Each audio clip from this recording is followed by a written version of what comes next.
MEEचा 4th unit आपण start करत आहोत. ओके, परत MEEचा 4th युनिट आपण स्टार्ट करत आहोत आणि त्याच्यामध्ये आपल्याला हे 8च पॉईंट बघायचे आहेत. Okay, so testing and troubleshooting of transformer, याच्यामध्ये आपल्याला 8 पॉईंट बघायचे आहेत. आणि पहिला आहे रिकमेंडेशन. मेंटेनन्स शेड्यूल तुम्हाला रिकमेंड करायचं आहे, म्हणजे मेंटेनन्स शेड्यूल बनवायचं आहे ॲज पर IS 10,028 पार्ट 3 1981ला एस्टॅब्लिश झालेला.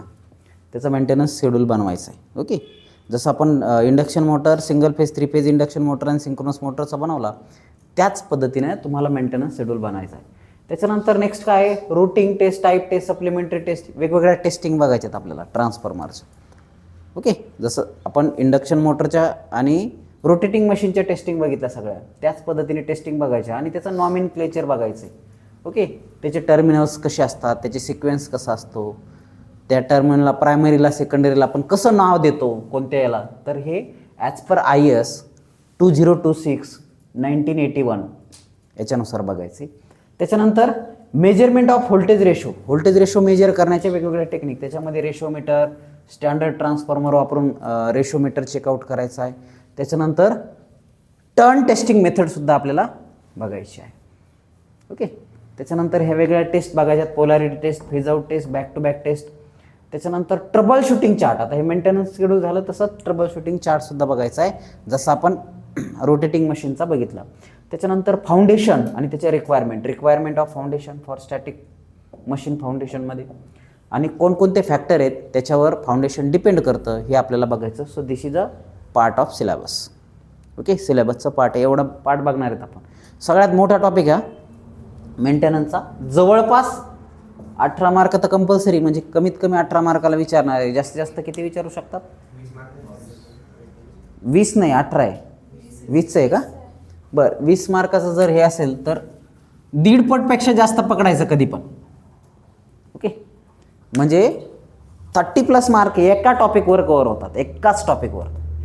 आणि त्यात परत तुम्हाला एक सांगतो, हा एक कंपल्सरी क्वेश्चन आहे मेंटेनन्स शेड्यूल बनवायचा. त्याच्यानंतर मशीन फाउंडेशनचा एक कंपल्सरी क्वेश्चन आहे. या 3पैकी एक टेस्ट कंपल्सरी, म्हणजे हा एक टेस्ट, त्याच्यानंतर हा एक आणि हा एक. राहिले हे, तर हे ट्रबल शूटिंग चार्ट हा पण एक कंपल्सरी, म्हणजे 1 2 3 4 16 मार्क तर ह्या 4वर फिक्स आहे. आलं लक्षात?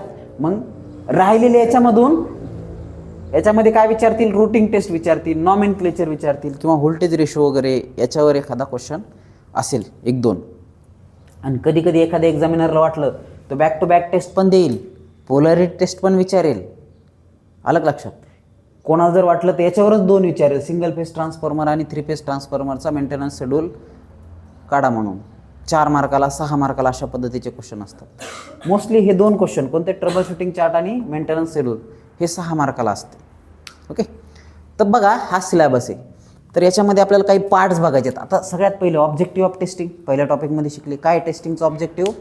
To know the data of transformer as per given data. तर आपल्याला माहीत होतं की दिलेला डेटा, म्हणजे डेटा शीटवरचा डेटा आणि तुमचा रिअल ट्रान्सफॉर्मरचा डेटा खरंच मॅच होतोय का. ओके, बघा तुम्हाला इन्फॉर्मेशन आहे काय की इंडियन स्टँडर्ड फ्रिक्वेन्सी 50 हर्ट्झ. तुम्ही खरी कधी मानता? सगळे म्हणते म्हणून का? नाही, तुम्ही स्वतः ते मोजा आणि 50 हर्ट्झ आहे हे बघा, आणि त्यावेळेस काय म्हणायचं आहे, खरंच इंडियन स्टँडर्ड फ्रिक्वेन्सी 50 हर्ट्झ आहे, आम्ही मोजून पाहिली म्हणायचं. येतं लक्षात? तर हे करणं म्हणजे काय, टेस्ट करणं आहे. ती बघा, एखादी गोष्ट माहीत असणं याला आपण इन्फॉर्मेशन म्हणतो, आणि एखादी गोष्ट आपण प्रात्यक्षिक करून बघतो, प्रॅक्टिकल करून बघतो, त्याला आपण काय म्हणतो, नॉलेज म्हणतो. आणि ते नॉलेजचं ॲप्लिकेशन जर केलं तर त्याचा फायदा आपल्याला होत असतो. तर बघा, ऑब्जेक्टिव्ह ऑफ टेस्टिंग, एखादी गोष्ट माहीत असेल, ओके, ती खरं आहे का नाही ती चेक करणं, त्याला आपण टेस्टिंग असं म्हणतो. म्हणजे तुम्हाला तुमची टेस्ट घेतली समजा, याचा अर्थ काय, तुम्हाला नॉलेज आहे, मला माहिती आहे तुम्हाला नॉलेज आहे, पण ते आलं बी पाहिजे ना, उतरलं पाहिजे पेपरमध्ये, तर त्याला टेस्टिंग असं म्हणतात.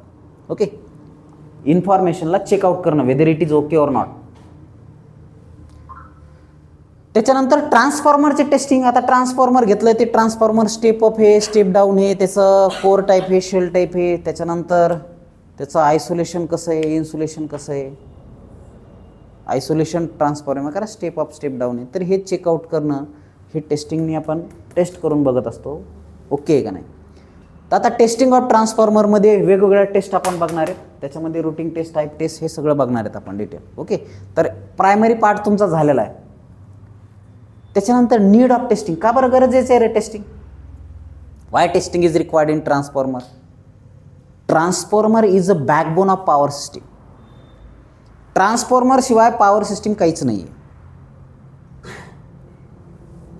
It is a heart of power system.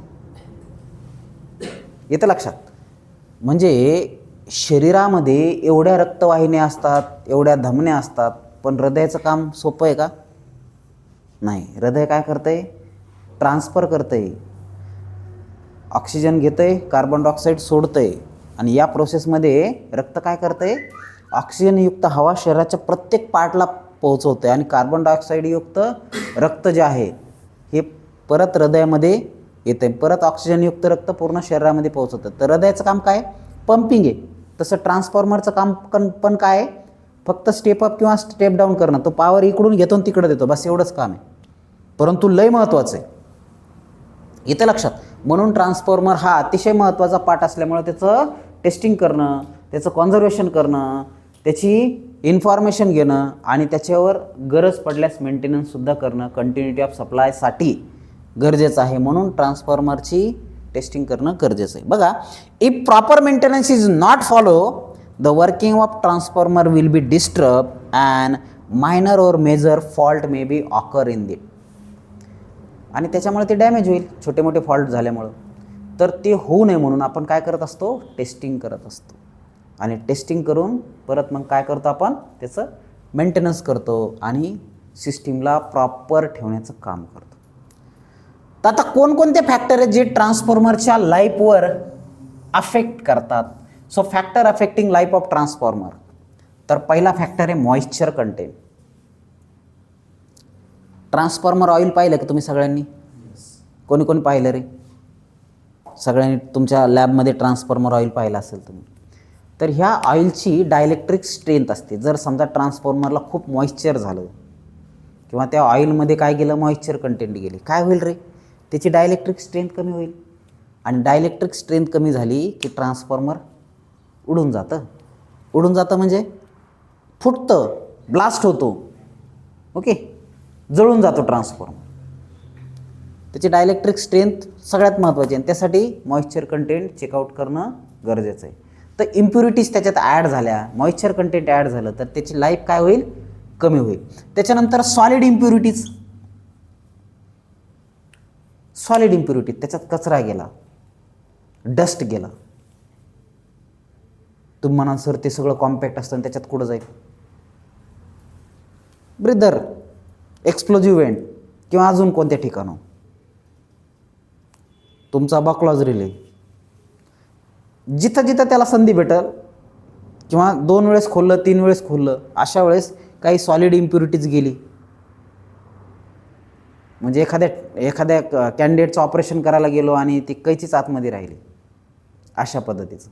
एखाद्या वेळेस ट्रान्सफॉर्मर खोललं आणि आपलेच काही इम्प्युरिटीज एक्सटर्नल इम्प्युरिटीज त्याच्यामध्ये गेली त्यानं काय होऊ शकतं रे काय होऊ शकतं डॅमेज होऊ शकतं शॉर्ट इंटरटर्न फॉल्ट होऊ शकतो फेस टू फेस फॉल्ट होऊ शकतो ओके होऊ शकतं पॉसिबिलिटी सांगितली. पण इथं सॉलिड इम्प्युरिटीजमध्ये एक्सटर्नल एजंट जे काय करतात ट्रान्सफॉर्मरच्या डायलेक्ट्रिक स्ट्रेंथवर इम्पॅक्ट करतात त्याच्या बुशिंगवर इम्पॅक्ट करतात आणि परिणामी ट्रान्सफॉर्मर फेल होऊ शकतो डॅमेज होऊ शकतो मेंटेनन्सला येऊ शकतो. त्याच्यानंतर वॉर्निश ट्रान्सफॉर्मरच्या जी काय कॉईल आहे ट्रान्सफॉर्मर कॉईल ज्याला आपण काय म्हणतो वाइंडिंग त्या वाइंडिंगच्या वर इन्सुलेटिंग लेअर असतो बरोबर आहे. ती वॉर्निश कोटेड इन्सुलेटर असते. कोणतं varnish coating insulator. Varnish impregnation plant तुम्हाला बघायचं आहे पुढच्या याच्यामध्ये आहे टॉपिकमध्ये. तर वॉर्निश कशा पद्धतीने वाइंडिंगच्या वर वॉर्निश कसं कोटिंग केलं जातं ते तुम्हाला त्याच्यात शिकायचं आहे. परंतु हे वॉर्निश कोटिंग जर समजा डॅमेज झालं तर परिणामी काय होईल रे, इंटरटर्न फॉल्ट होईल, दोन वाइंडिंग एकामेकाला टच होतील आणि त्याच्यामुळे इन्सुलेशन फेल्युअर होईल, ट्रान्सफॉर्मर जळून जाईल. तर हा पण एक फॅक्टर आहे जो ट्रान्सफॉर्मरच्या लाईफला डिपेंड करतो किंवा त्याच्यावर ते ट्रान्सफॉर्मरची लाईफ डिपेंड करते. त्याच्यानंतर प्रेझेन्स ऑफ ऑक्सिजन. ब्रीदरचं काम काय रे, ब्रीदरचं काम काय, शोषण करणे, हवा खेळती ठेवणं. आपण काय करतो, ऑक्सिजन घेतो, कार्बन डायऑक्साईड बाहेर सोडतो. ओके, तर याच्यामध्ये प्रेझेन्स ऑफ ऑक्सिजन तुम्हाला माहिती आहे, ट्रान्सफॉर्मरचं टँक आणि कन्झर्वेटर याच्यामध्ये काय असतं रे, एक पाईप असतो. जर छोटं ट्रान्सफॉर्मर असेल तर बॅकलॉज रिले नसते, पण मोठा असेल तर बॅकलॉज रिले असतो. आणि तो बॅकलॉज रिले काय करतो, छोट्या फॉल्टला इंडिकेट करून ॲटो करेक्ट करतो आणि मोठा फॉल्ट असेल तर मग सर्किट ब्रेकरला ऑपरेट करून आयसोलेट करतो. तर हे तुम्हाला माहिती. पण तुम्ही त्या बॅकलॉज रिलेची ऑपरेशन पाहिलं का, कशावर येते, हिटिंगवर आहे. आणि तिथं ऑक्सिडेशन होतं, ऑक्सिडेशन होऊन ऑइल लेवल म्हणजे जास्त टेम्परेचरचं ऑइल वर जातं आणि त्याच्या बबल्स फॉर्म होतात आणि त्याचं ऑपरेशन कशावर डिपेंड करतं आहे, कशावर डिपेंड करतं, गॅस लेवल. ओके, ट्रान्सफॉर्मरची हिटिंग झाली की काय होईल, त्याचं जे काय मर्क्युरी स्विच असतं ते मर्क्युरी स्विचचं लेवल जी आहे ही कशावर डिपेंड करते, तर ऑक्सिजन लेवल, ऑक्सिजन म्हणण्यापेक्षा गॅस लेवलवर डिपेंड करते. येतं लक्षात. आणि त्याच्यानंतर ब्रीदरचं काम काय आहे, तिथं हवा मॉइश्चर कंटेंट व्यवस्थित खेळती ठेवण्याचं काम ते करत असते. जर समजा कॉम्पॅक्ट झालं काय होईल रे, सगळंच कॉम्पॅक्ट झालं, बाहेरचा काही संबंध नाही, तर मग आतमध्ये उकळणारं तेल काय होईल, ब्लास्ट होईल. तर त्यासाठी याचा प्रेझेन्स पण तेवढंच महत्त्वाचं आहे. हा एक फॅक्टर आहे, येतं लक्षात. त्याच्यानंतर slackness of winding, stacking of winding. तुम्ही बघितलं ट्रान्सफॉर्मरची वाइंडिंग, तुम्हाला ट्रान्सफॉर्मर असं दाखवलं आहे, कसं, अशा पद्धतीने. हे असं असतं का रे प्रत्यक्ष, त्याचे स्टॅक्स वेगवेगळे असतात, पाहिलं असेल ना स्टॅक्स कसे असतात.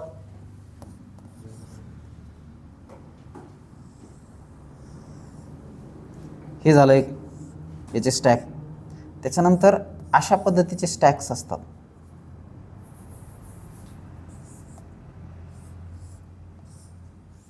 मल्टी स्टॅकिंग पाहिलं असेल ना तुम्ही.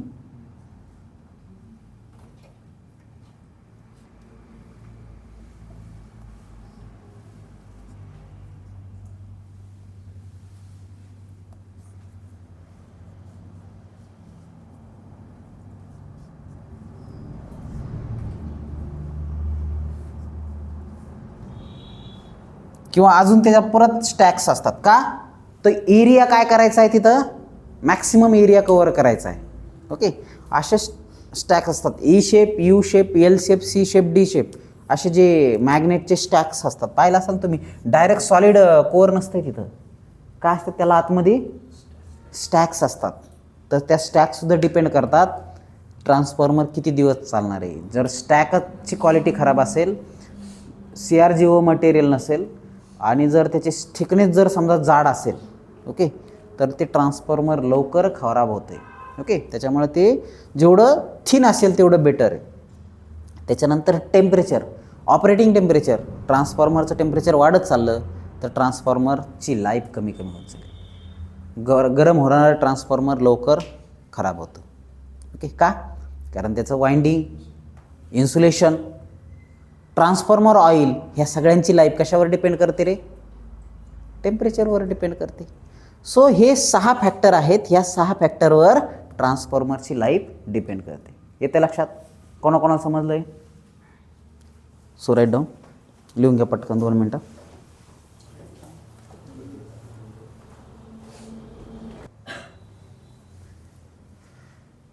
बघा, ट्रान्सफॉर्मरचा core E shape, L shape, C shape, D shape असतो. आता आपण ज्यावेळेस वाइंडिंग वाऊंड करतो, हे पहा, अशा पद्धतीनं ट्रान्सफॉर्मरचा कोर आहे आणि याच्यावर वाइंडिंग वाऊंड करायचं. तर हा कोना आला आहे, हा का आला, कोना आला. कोनावर ते ट्रान्सफॉर्मरची वाइंडिंग जर वाऊंड केली तर काय होईल, ती कटण्याची शक्यता आहे, त्याचं इन्सुलेशन तिथं फेल्युअर होण्याची शक्यता आहे, ब्रेक होण्याची शक्यता आहे. भले तुम्ही पहिले इन्सुलेटिंग कोटिंग करता, नंतर वाइंडिंग करता, मधात पुन्हा कोटिंग करता, नंतर वाइंडिंग करता, ही प्रोसेस आहे CBCT बनवायची किंवा कोर बनवायची प्रोसेस आहे. आता काय होतं, हे होऊ नये म्हणून आपण काय करतो, याला काय करतो, त्याला एक स्टॅकिंग फॅक्टर बनवतो, म्हणजे परत त्याला सब पार्टमध्ये असं कट करतो. पहा, इथं आपण काय केलं आहे, हे गोल केलं का, हे कोणात ठेवलं का, नाही, परत त्याला एक सब पार्ट बनवला किंवा मग अजून त्याला सब पार्ट बनवला. तर असे सब पार्ट बनवले की ते एकदम सर्क्युलर सारखं केलं जातं. येतं लक्षात, असे छोटे छोटे सब पार्ट बनवून त्याला सर्क्युलर सारखं केलं जातं आणि त्यानं काय होतं रे, ट्रान्सफॉर्मरचं इन्सुलेशन जे आहे ते फेल होत नाही. ओके. स्टॅकनेस ऑफ वाइंडिंग, तर इथं तुम्हाला वाइंडिंगची स्टॅम्पिंग, कोरची जी स्टॅम्पिंग आहे ना, त्याच्यासाठी तुम्हाला स्टॅकनेस गरजेची आहे. ते स्टॅक असा एक सॉलिड नसावा, तो सब असावा, अजून सब असेल, अजून सब असेल. त्यानं काय होईल रे, तो जे अँगल म्हणजे कोनं तयार होतात ना परपेंडिक्युलर, आणि ते वाइंडिंगला टर्न करायच्या वेळेस ते कटण्याची शक्यता कमी असते. येतं लक्षात, कारण ती वाइंडिंग तर टाईट करायची ना तुम्हाला, तर इन्सुलेशन फेल होऊ शकतं ना, त्या कोणामुळं होऊ शकतं ना. तर त्याच्यामुळं तुम्हाला हे असे सब स्टॅम्प घ्यावं लागतं. येतं लक्षात. त्याच्यानंतर ते त्याच्यात बघा, वाइंडिंगमधून करंट फ्लो होतो, त्याच्यामध्ये ते कॉन्टॅक्टमध्ये जर आलं तर काय होणार आहे, ईडी करंट फ्लो होणार आहे, ते लॉसेस वाढणार आहे. ते होऊ नये म्हणून या पद्धतीचं फॅक्टर आपण कन्सिडर करतो, आपण स्टॅकिंग फॅक्टर म्हणतो. आलं लक्षात. ओके, चला अजून.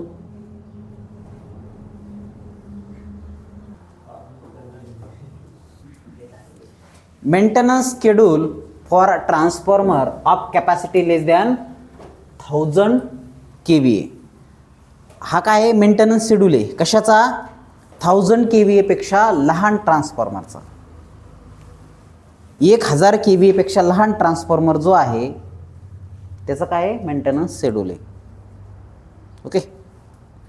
तुम्हाला माहिती आहे ट्रान्सफॉर्मर KVA मध्ये मोजतात आणि त्याच्यामध्ये 2 कॅटेगरी केली त्यांनी. कोणती, एक 1000 पेक्षा कमी KVA रेटिंगवाला ट्रान्सफॉर्मर, त्याचा मेंटेनन्स शेड्यूल, आणि 1000 kVA पेक्षा जास्त असलेला मेंटेनन्स शेड्यूल.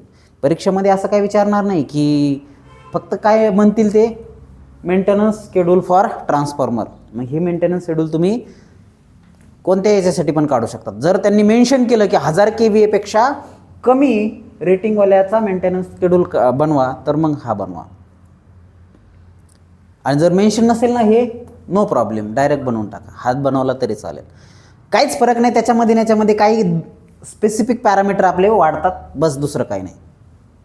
तर बघा, म्हणजे मोठा पॉवर ट्रान्सफॉर्मर पाहिला असेल ना तुम्ही, मोठा 5 MVAचा, 10 MVAचा असा ट्रान्सफॉर्मर जो आहे 1 MVA पेक्षा जास्त रेटिंगचा, तो वेगळा, त्याचा मेंटेनन्स शेड्यूल वेगळा आणि याचा मेंटेनन्स शेड्यूल वेगळा. ओके. तर बघा काय काय आपण इन्स्पेक्ट करणार आहेत. तर पहिले सिरियल नंबर घेतले, त्याच्यानंतर इन्स्पेक्शन फ्रिक्वेन्सी म्हणजे मेंटेनन्स, पिरियडिक मेंटेनन्स घेऊ आपण. कोणतं मेंटेनन्स, पिरियडिक मेंटेनन्स, म्हणजे हावरली, मंथली, डेली वगैरे वगैरे. ओके.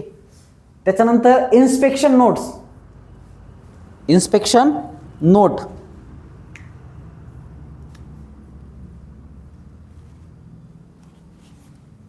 तेच म्हणलं कुठंतरी दोन्हीकडं हे सेमच आलंय. तर हे इन्स्पेक्शन नोट आहे आणि इथं काय, ॲटम्स टू बी इन्स्पेक्टेड किंवा पॅरामीटर म्हणू आपण. काय काय इन्स्पेक्ट करायचं आहे, कोणकोणते पॅरामीटर इन्स्पेक्ट करायचे हे तुम्ही करेक्ट करून घ्या. तर बघा, ॲटम टू बी इन्स्पेक्टेड, काय काय ॲटम इन्स्पेक्ट करायचे त्याचा पार्ट. पहिलं फ्रिक्वेन्सी ऑफ इन्स्पेक्शन, त्याच्यानंतर ॲटम टू बी इन्स्पेक्टेड, त्याच्यानंतर इन्स्पेक्शन नोट, कशा पद्धतीची नोट आहे आणि त्याच्यावर action to be taken against inspection. असे किती कॉलम बनवले तुम्ही? 5 कॉलम बनवले. तर परत बघा कोणकोणते कॉलम आहेत. पहिले इन्स्पेक्शन फ्रिक्वेन्सी, त्याच्यामध्ये पिरियडिक मेंटेनन्स घ्यायचा आपण. पिरियड कोणकोणत्या गोष्टी कधी कधी मेंटेन करायच्या किंवा इन्स्पेक्ट करायच्यात, तर त्याचा टाईम पिरियड, टाईम शेड्यूल दिला आहे. Hourly, daily, monthly, quarterly, half yearly, yearly, अशा पद्धतीने 2 इयरली, 5 इयरली वगैरे.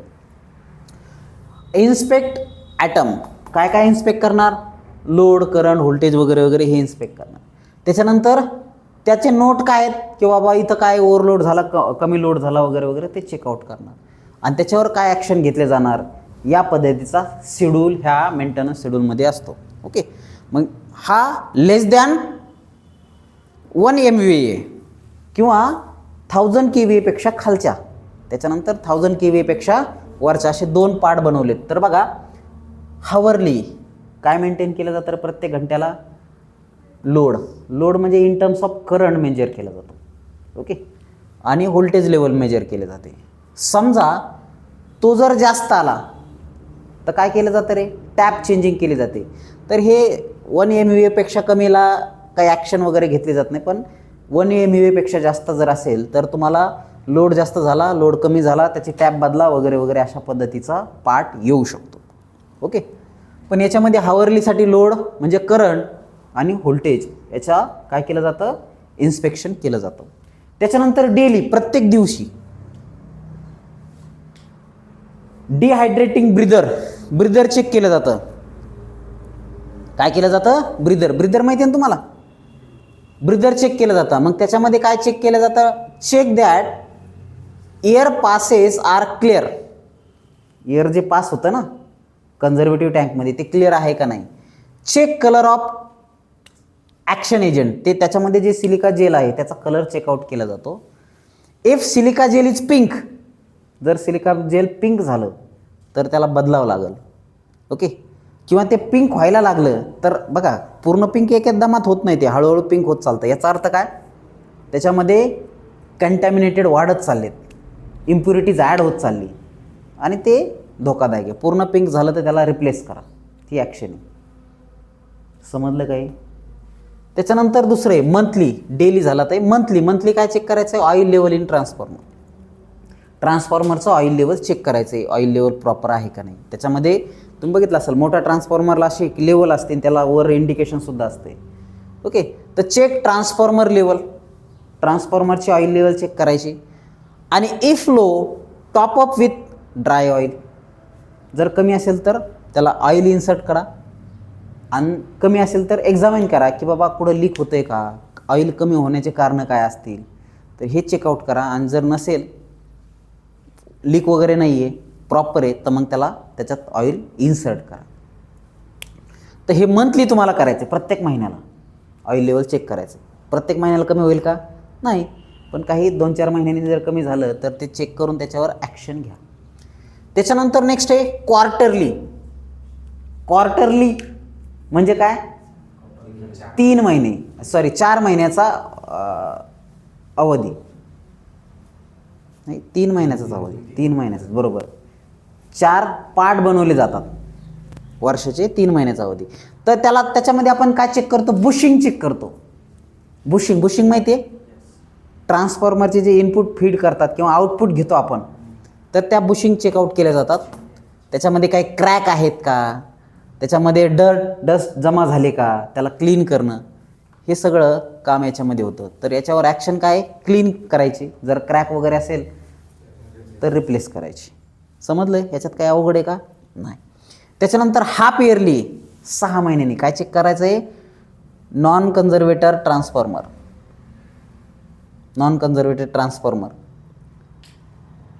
कन्झर्वेटर नसलेल्या ट्रान्सफॉर्मरला हाफ इयरली काय चेक करायचं आहे? मॉइश्चर कंटेनर अंडर, त्याच्यामध्ये त्याच्यात धूळ बीळ वर जमा असेल. बघा काही ट्रान्सफॉर्मरला कन्झर्वेटरच नाहीत, अशा ट्रान्सफॉर्मरला काय करायचं आहे? त्याचं व्हेंटिलेशन लेवल वगैरे इम्प्रूव्ह करायचं आहे हाफ इयरली. ओके, बघितलं असेल ना, काही ट्रान्सफॉर्मरला कन्झर्वेटिव्ह टँकच नाही आहे वर, फक्त एक ट्रान्सफॉर्मर टँक आहे, तर मग त्याच्यासाठी स्पेशल तुम्हाला व्हेंटिलेशन वगैरे चेकआउट केलं जातं. ओके, ऑइल सर्क्युलेटिंग ट्यूब वगैरे जे आहेत त्या प्रॉपर आहेत का नाही. ओके, त्याचं मॉइश्चर कंटेंट, त्याचं काय कूलिंग टेम्परेचर हे चेकआउट केलं जातं आणि ते जर जास्त होत असेल तर त्याच्यावर त्या पद्धतीची ॲक्शन घेतली जाते. इयरली वार्षिक काय चेक करायचं आहे, ऑइल इन ट्रान्सफॉर्मर. आता तुम्ही इथं ऑइल लेवल चेक केलं जातं, इथं ऑइल चेक केलं जातं. मग ऑइलमध्ये काय चेक केलं जातं, तर ऑइलची डायलेक्ट्रिक स्ट्रेंथ बरोबर आहे का. तुम्ही बघा गाडीचं ऑइल चेक करतात, ते काय करतात, असं ऑइल घेतात आणि बघतात ते, आणि ते म्हणतात नाही ऑइल बदलावं लागेल. ऑइल लेवल चेक करतात ती एक गोष्ट, आणि ऑइलची काय म्हणतो आपण, लुब्रिकेशन प्रॉपर्टी ज्याला आपण म्हणतो. ओके, इग्निशन प्रॉपर्टी ती चेकआउट केली जाते अशा करून. तसंच इथं डायलेक्ट्रिक स्ट्रेंथ चेकआउट केली जाते ऑइलची. तर डायलेक्ट्रिक टेस्ट असते बघा त्याची, माहिती आहे ना, डायलेक्ट्रिक टेस्ट केली असेल ना ट्रान्सफॉर्मर ऑइलची, तर ते चेकआउट केले जाते. त्याच्यानंतर त्याच्यामध्ये किती % पाणी आहे, किती वॉटर कंटेंट आहे का, किती आहे, ॲसिडिटी आणि स्लज. स्लज माहिती आहे का, नाही, कंटॅमिनेटेड. तुम्ही भजे काढल्याच्या नंतर ते ऑइल बघता ना, त्याचा कलर बदलतो ना. तसाच ट्रान्सफॉर्मर खूप दिवस जर ऑइल वापरलं तर ट्रान्सफॉर्मरचा ऑइलचा कलर बदलतो. का बदलतो, जुनं झालं आहे ते, त्याची डायलेक्ट्रिक स्ट्रेंथ हळूहळू कमी होत चालते. ओके, तर त्याच्यामध्ये काही कचरा किंवा असा काळसर पाट जर असेल, काजळी टाईप, तर त्याला स्लज म्हणतात.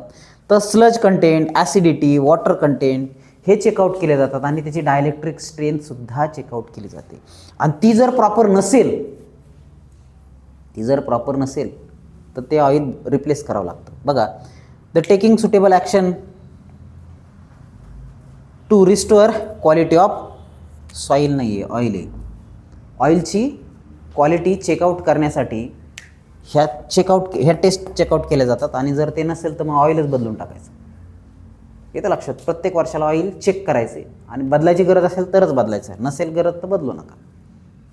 ओके, त्याच्यानंतर बघा याच्यावर बरंच डिपेंड करतं बरं का. जर समजा तुम्ही ऑइल बदलायला आलं तरी बदललं नाही तर मग ते ट्रान्सफॉर्मर एका दिवशी उडून जातं. तुम्ही बघा, जर गाडीचं ऑइल जर खराब झालं आणि तरी तुम्ही गाडी चालवतात, ते काय होईल, इंजिन गरम व्हायला सुरुवात होईल आणि त्याचं मायलेज वगैरे सगळंच कमी होतं. तसंच ट्रान्सफॉर्मरचं डायलेक्ट्रिक स्ट्रेंथ जर कमी झाली तर ट्रान्सफॉर्मर हीट व्हायला सुरुवात होतो आणि मग त्याची लाईफ कमी होऊन जाते. तर त्याच्यानंतर इयरली वार्षिक काय बघतो आपण, अर्थ रेजिस्टन्स, अर्थिंगचं रेजिस्टन्स बघतो. जर ते प्रॉपर लेवलपेक्षा कमी असेल तर आपण परत काय करतो, त्याला चारकोल आणि सॉल्टचे लेअरिंग करतो, आणि नसेल तर अर्थिंगच बदलतो बऱ्याच वेळेस. Okay, so take suitable action if earth resistance is high. Earth resistance जर प्रॉपर तेवढं लो नसेल तर आपण काय करतो, ते बदलतो किंवा त्याच्यात पाणी टाकतो किंवा अजून त्याला मिठाचे चारकोलचे लेअरिंग करतो पाईप टाईप ऑफ अर्थिंगमध्ये. तर ही प्रॉपर अर्थ रेजिस्टन्स फाइंड आउट करणं हे प्रत्येक वर्षाला आपण चेकआउट केलं पाहिजे. घरगुती अर्थिंग पण वर्षाला चेकआउट केली पाहिजे, मेंटेनन्सचा पार्ट आहे बरं का तो एक. त्याच्यानंतर इयरली अजून काय चेकआउट करतो, रिले, बकलॉज रिले असतो. अलाराम तो व्यवस्थित देतोय का, ओके, त्याचं सर्किटरी बरोबर आहे का, त्याची वायरिंग खराब झाली का, हे चेकआउट करायचं आहे. आणि एक्झामाइन करायचं की बाबा रिले प्रॉपर आहे का, अलाराम कंटेंटमध्ये काय प्रॉब्लेम आहे, ऑपरेशन व्यवस्थित होतं आहे का, फ्यूज व्यवस्थित आहेत का. Check relay accuracy, relay accurate काम करतं का, त्याचा पल्स सेटिंग टाईम जो आहे प्रॉपर आहे का, पल्स चांगला आहे, पल्स सेट केला आहे, टाईम सेट केला आहे, तर तो ऑपरेट प्रॉपर टायमाला करतो आहे का, हे चेकआउट करायचं. नसेल तर मग काय करायचं आहे, क्लीन करायचे गरज असेल तर, नाही तर मग रिप्लेस करून टाका. कारण बघा, रिलेनी जर समजा काम नाही केलं आणि जर ट्रान्सफॉर्मर्स एका रिलेमुळे गेला तर खूप मोठं नुकसान होईल. त्याच्यामुळं काय करायचं, हे बदलून घ्यायचं गरज असेल तर, नसेल गरज तर ओके. त्याच्यानंतर नेक्स्ट आहे 2 वर्षाला काय बघायचं आहे, नॉन कन्झर्वेटर. आता नॉन कन्झर्वेटरला काय करणार तुम्ही, इंटरनल इन्स्पेक्शन अबोव कोरच्या वरचं इन्स्पेक्शन करायचं आहे, आणि गरज असेल तर filter the oil regardless of condition, कशी कंडिशन आहे, ऑइल रिप्लेस करायचे, ऑइल बदलायचे. हे प्रत्येक 2 वर्षाला तुम्हाला नॉन कन्झर्वेटर ट्रान्सफॉर्मरला करावं लागतं. आता बघा, तुम्ही 2 गोष्टी बघितल्या इथं. नॉन कन्झर्वेटर ट्रान्सफॉर्मरचे 2 कंटेंट आलेत. बऱ्याच वेळेस कन्झर्वेटिव्ह टँक जर नसली तर काय होईल, त्याला इन्सुलेशनचा प्रॉब्लेम येतो. तर तो इन्सुलेशनचा प्रॉब्लेम, व्हेंटिलेशन लेवल, त्याच्यानंतर त्याचं इन्स्पेक्शन स्पेशल करावं लागतं. त्याच्यानंतर प्रत्येक 5 वर्षाला याचं ओव्हरहॉलिंग करायचं, ओव्हरऑल इन्स्पेक्शन, प्रत्येक गोष्टी बघायच्या, इन्क्लुडिंग लिफ्टिंग, चेन, त्याच्या खालचे जे चाकं वगैरे असतात त्याला बी गंज चढतो, कलरिंग फिलरिंग सगळ्याच गोष्टी बघायच्या. ओके, त्याला शक्य असेल तर वॉश करायचं, धुवून धावून काढायचं ट्रान्सफॉर्मरला, त्याचे कंटेमिनेटेड निघतील. मग चालूमध्ये नाही करायच्या, ह्या गोष्टी बंद करून करायच्या. ओके, नाही तर सांगता येत नाही तुम्हाला, मास्तरनी सांगितलं मग आम्ही करणार असं. ओके, वॉशिंग, क्लिनिंग, ड्राईंग, कलरिंगसुद्धा. तर ह्या सगळ्या गोष्टी आपण चेकआउट करतो. हा आहे तुमचा मेंटेनन्स शेड्यूल. Okay, tested? कोणाकोणा समजलं आहे? So write down.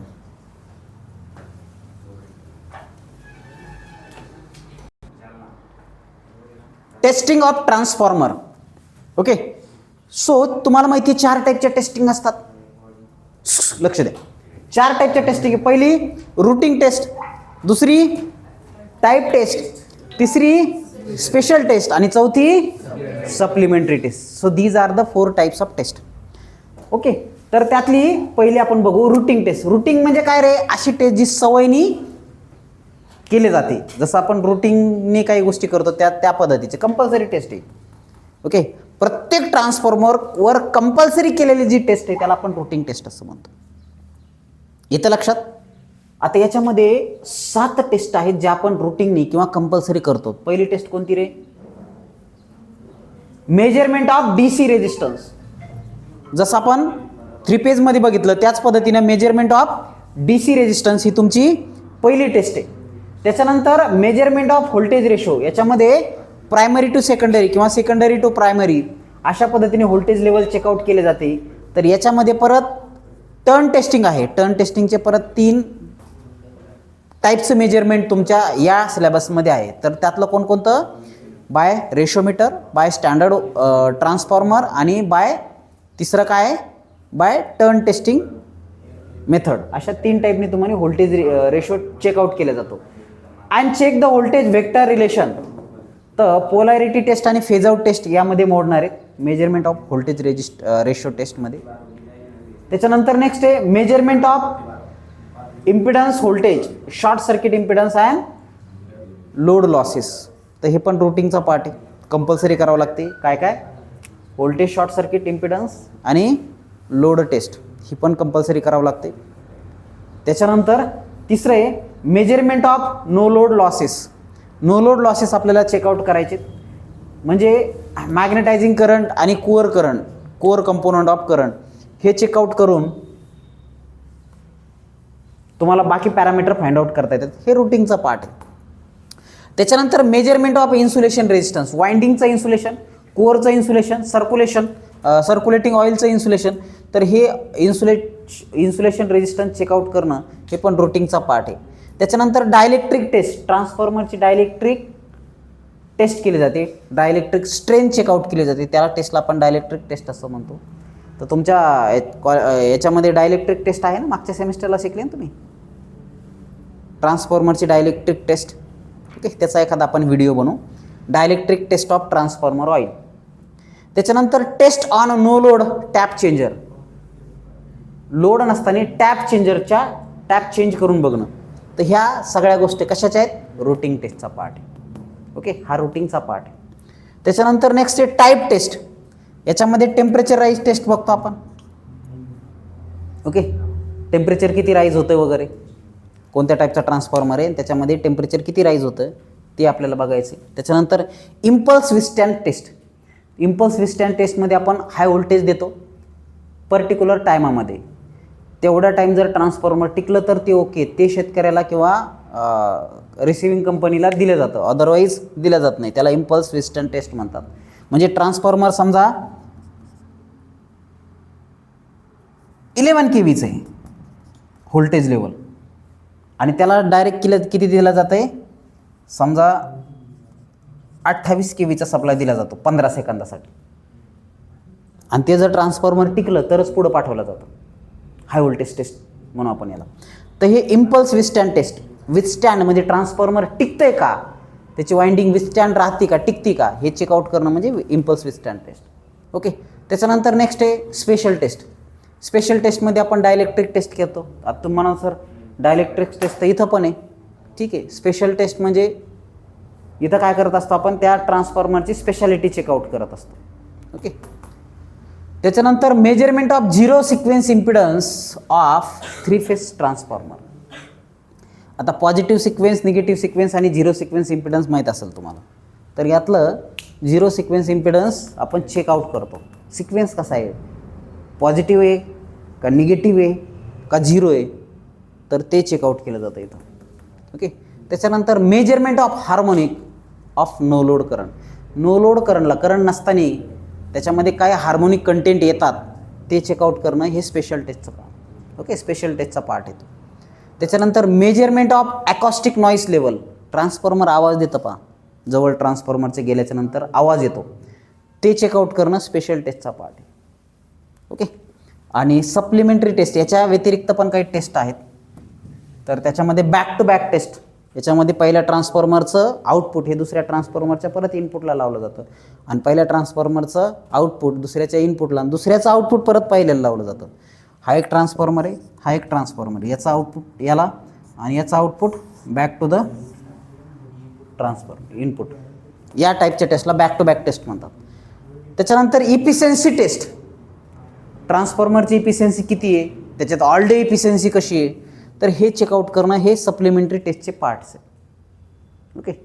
आता तुम्हाला एनर्जी कॉन्झर्वेशनमध्ये शिकलात की ॲमॉर्फस कोअर CRGO ट्रान्सफॉर्मर घ्या, ड्राय टाईप घ्या, हाय इफिशियन्सी ट्रान्सफॉर्मर घ्या. पण इफिशियन्सी चेकआउट करणं काम आहे का नाही, एपॉक्सी रेझिन ट्रान्सफॉर्मर, तर त्यासाठी तुम्हाला इफिशियन्सी फाइंड आउट करणं गरजेचं आहे. हे कोण म्हणतं, कस्टमर म्हणतो. म्हणून त्या टाईपच्या सप्लिमेंटरी टेस्ट केल्या जातात, तर त्या टेस्टला आपण सप्लिमेंटरी टेस्ट म्हणतो. ओके.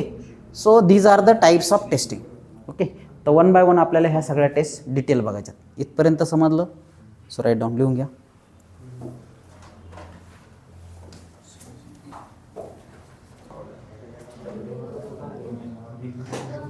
रूटिंग टेस्टमध्ये पहिली टेस्ट बघू, measurement of DC resistance. Routing टेस्टमध्ये पहिली टेस्ट बघू, मेजरमेंट ऑफ DC रेजिस्टन्स. आता हे सिंगल फेज आणि 3 फेज इंडक्शन मोटरमध्ये वगैरे आपण बघितले. तर याच्यामध्ये काय केलं आपण, DC रेजिस्टन्स मोजतो. कसं, व्होल्टेज आणि करंट मोजायचा. काय मोजायचं आहे, व्होल्टेज आणि करंट, आणि त्याच्यावरून R=V/I घ्यायचं.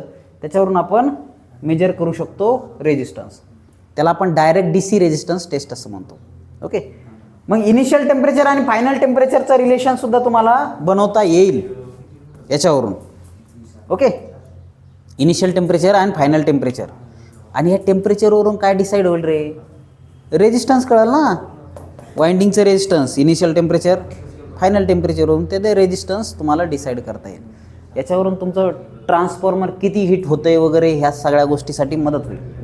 So this is a DC resistance test. Okay. त्याच्यानंतर दुसरं आहे रेशो टेस्ट, पोलॅरिटी टेस्ट आणि फेज आउट टेस्ट. ते आपण 1 बाय 1 बघणार आहेत. ओके. हे बघू आपण. इथपर्यंत समजलं? ठीक आहे.